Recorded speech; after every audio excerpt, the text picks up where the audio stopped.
A couple weeks ago, I was able to catch up with a friend that I hadn't seen in 2 years.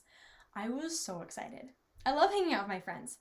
But as someone who has also dealt with social anxiety in the past, I get nervous in those situations and I want everything to go perfect. So you can imagine my dismay when, as we are eating, some food drops into his beard and he doesn't notice. I had a little freak out moment.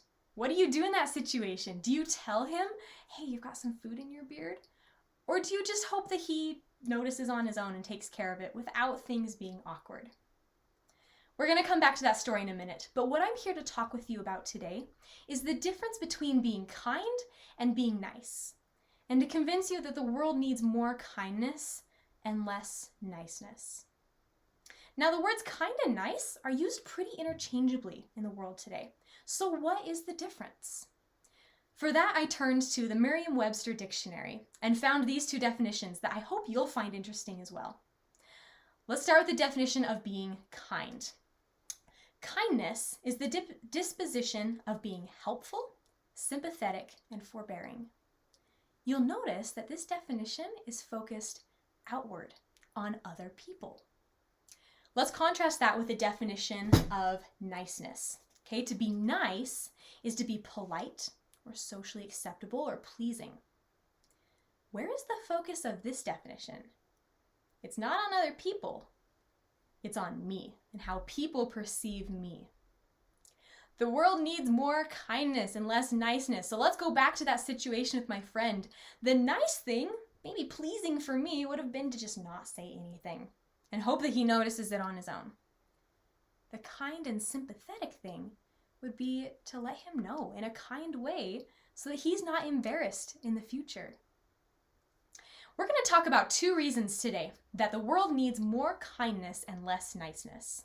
The first being that kindness is healthy for the person who is extending the kindness. And the second is that kindness is selfless. It's Christ-like. So let's start with the health benefits. When you are kind to other people, you naturally feel better, right? You feel good. But why? Well, a study done by some Mayo Clinic physicians tells us why. There are actually physiological changes that happen when you are kind to other people. There's a couple bad things that go down. So let's start with that. Blood pressure goes down. And also a stress hormone called cortisol goes down. We're all college students with lots of stress in our lives. We need less stress. And one of the ways that we can reduce that stress is by focusing on other people and on being kind. Not only do those bad levels go down, but good levels go up. There's a couple of neurotransmitters called serotonin and dopamine. And those neurotransmitters are increased when we are kind to others. They help us to feel happy, to feel pleased with what's going on in our lives. Fun fact, endorphins are also released when we are kind, and those are our body's natural painkillers. Not only is being kind healthy for the person that is extending the kindness, but it is healthy because they're not focused on what's happening inside of them. They're focused on others. Kindness is selfless. Growing up in a Christian home, I learned all the time about the importance of Christ-like love. I learned from Moroni that charity suffereth long and is kind. I learned from Paul the admonition to be ye kind to one another. I learned from Joseph Smith in the Doctrine and Covenants that the attribute of kindness is a prerequisite for power and for influence.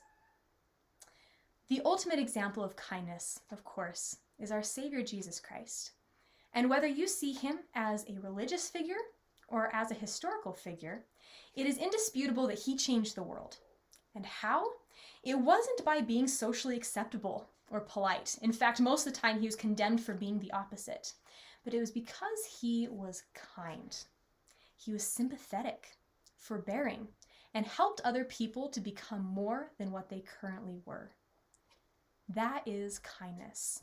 And as we follow Christ's example in being kind to those around us, we too can change the world. But what might that look like? As you head out of this room today, I want you to look for ways that you can be kind. For example, you're walking through campus. Somebody trips and drops something. Maybe the least embarrassing thing for you and them at least in your opinion, would be to walk by and just pretend that nothing happened. I invite you to be kind. I invite you to help the person out. Be sympathetic to that person. This same concept can go all over into many, many different circumstances. I want you to look for ways that you can be kind. In the words of an American rabbi and author, Harold Kushner, when you are kind to others, it not only changes you, it changes the world. I thank you in advance for your kindness.